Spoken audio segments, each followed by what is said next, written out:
Everybody's been talking about the news from Puck Magazine, Matt Bellany, in the last couple of weeks about Kathleen Kennedy's imminent retirement announcement from Disney Lucasfilm. Yeah, the woman who destroyed Star Wars for us over the last decade plus. Well, it seems like maybe Kathleen Kennedy retiring herself isn't the only thing of Disney Star Wars that Disney plans to retire as she's heading out the door. In a new piece from the Los Angeles Times and, quite frankly, several other outlets, confirming just that.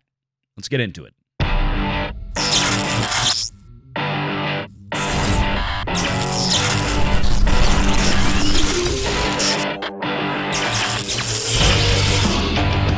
Renegade Online. Well, folks, welcome back. Another great day here at Valiant Renegade. It's good to see all of you out there once again. And if you are like one of the many watching this video, not yet subscribed to this channel, please take a moment and turn that little red subscribe button to gray. Hit that like button, hit that notification bell, share this sucker out on the social medias, and of course, please do leave a comment before you head out the door today. Make sure to join us every Sunday and Wednesday afternoon right here at 6 p.m. Eastern for the live show. Well, I wouldn't have believed it if you told me, but here we are. It seems like something that we predicted at least should happen by all accounts, frankly, something that never should have happened to begin with, well, is finally happening. Disneyland is pivoting on Star Wars land, meaning Galaxy's Edge. Here's why. In a shift from its original vision, Star Wars Galaxy's Edge will be bringing in, quote, classic characters such as Darth Vader, Luke Skywalker, Han Solo, and Princess Leia, along with John Williams' Star Wars orchestrations. Holy hell, there is so much to unpack in there, it's not funny. First of all, the comment that this was the original vision of what we have now in Galaxy's Edge, when it definitively was not. We talked about this a number of times over the years because, well, it didn't take very long after Galaxy's Edge opened. The initial pomp and circumstance faded away, and the park was left with a relatively ho-hum interest in it because, well, it didn't resemble anything of Star Wars. Still to this day, nobody knows what the hell Batuu is or where it landed on the map. Nothing that Luke, Leia, or Han ever visited in any of the real Star Wars films. And hell, not even Kathleen Kennedy's own little skinny British self-insert of Rey Palpatine, well, she didn't really visit Batuu either in the movies. Figure out how that happened.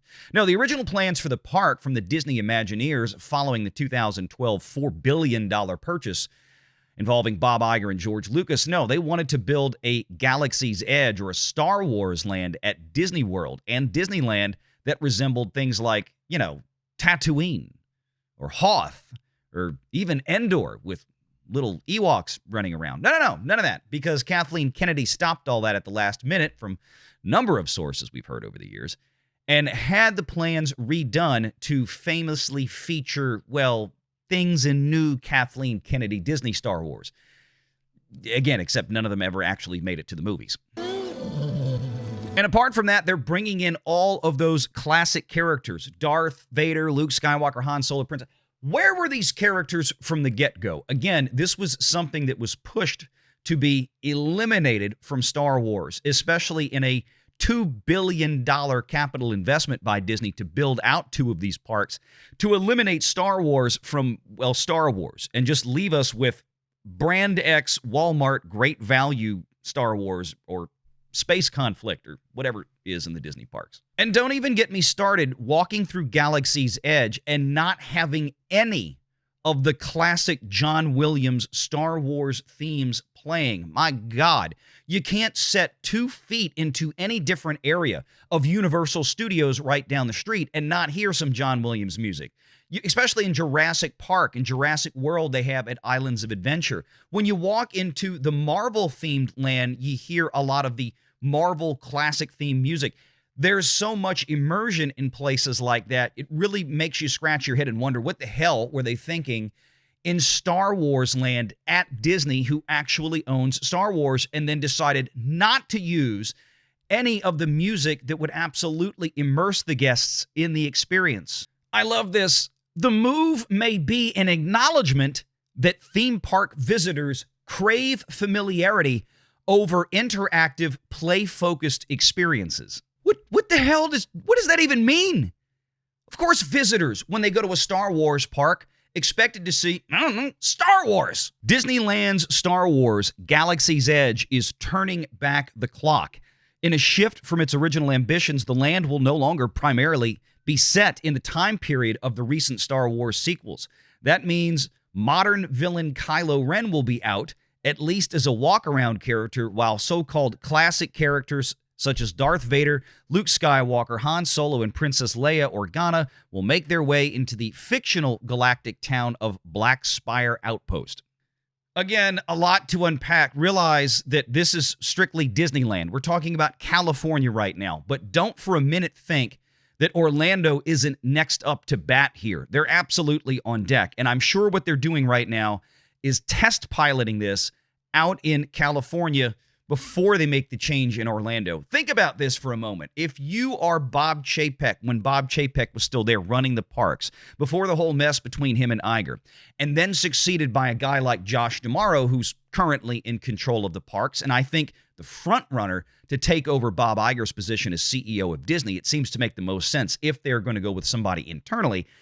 But imagine how frustrated that Chapek and currently D'Amaro must be with Galaxy's Edge, looking at what a waste of space it is and what a waste of an IP it is. It's something that's probably realistically detracting from the park. And I don't just mean from a visual or Disney Star Wars perspective. I mean from an actual financial perspective. The financial underperformance of Galaxy's Edge compared to what it should be doing as a branded Star Wars land must be absolutely criminal. And we've covered for years the absolute decimation of the merchandise, specifically the toy sales out there for Star Wars as time and Disney have worn on. Kathleen Kennedy's influence must be studied for decades on how to absolutely destroy something, but certainly Bob Iger sitting in the top chair could have stopped it at any time, but, well, he didn't. So you got to imagine walking through Galaxy's Edge and how many people are really buying Reylo stuff anymore. I don't think any, and it's evidenced by the shelves of places like Walmart and Target, which you can't find any Star Wars stuff. Unless, of course, you walk down the Lego aisle and you find a ton of Star Wars things. All classic George Lucas Star Wars, really nothing from Disney. The changes for now are specific to Disneyland and are not currently planned to come to Walt Disney World's version of the land, according to Disney. Bullshit. They also mark a significant tweak from the intent of the land, which was designed as an active, play-focused area that broke free from traditional theme park trappings, character meet and greets, passive rides, and Mickey-shaped balloons. It apparently also broke free from Star Wars. Instead of music, guests heard radio broadcasts and chatter, and the goal was to make Black Spire Outpost feel rugged and lived in. Lived in, apparently, by not a single identifiable Star Wars character that people wanted to see going to Star Wars land. It was to be a place of living theater where events unfolded in real time. That tone will now shift as while the inland radio station won't go away, Disneyland will soon broadcast composer John Williams' Star Wars orchestrations throughout the area. And the changes are set to fully take effect on April 29th, although Disney has stated some tweaks may roll out earlier. Okay, so you can bet your butt that Kathleen Kennedy's retirement announcement is going to come long before April 29th, because I don't see how this isn't a giant middle finger to everything that she tried to do with Star Wars while she was at Disney and, of course, failed miserably. Also, who wants to walk through a Star Wars park and listen to random radio chatter?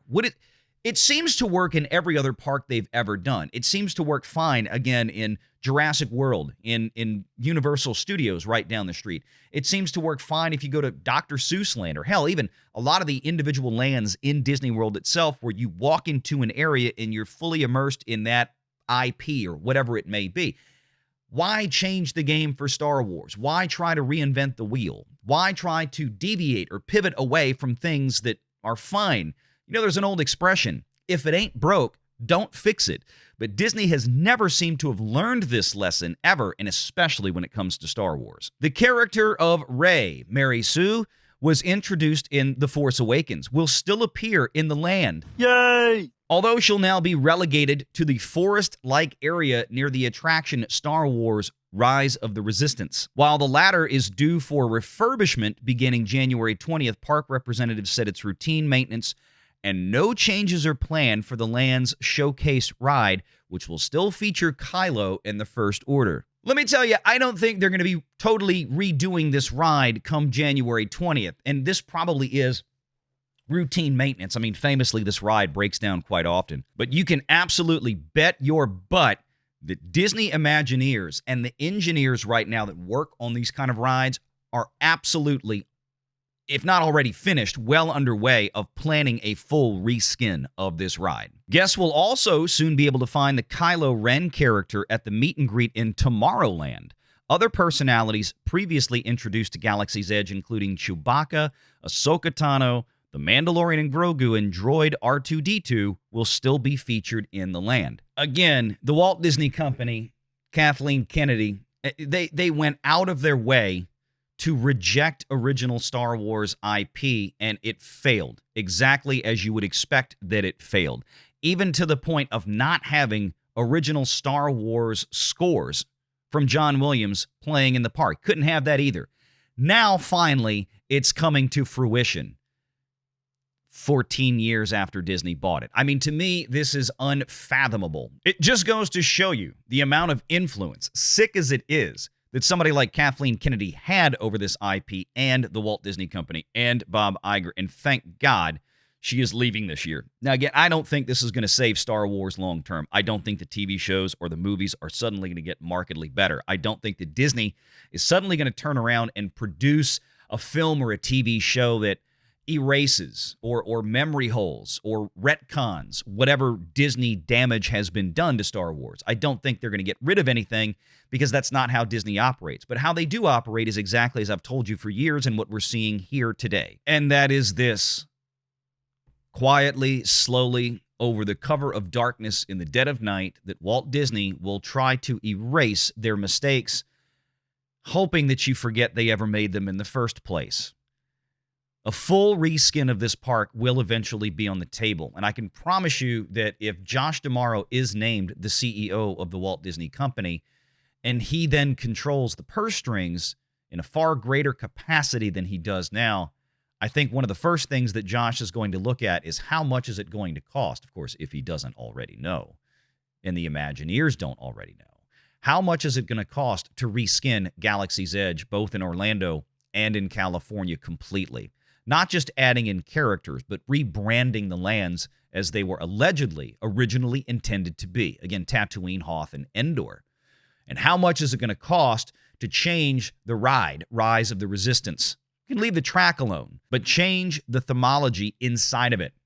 Remove the Kylos in the Reys that nobody cares about.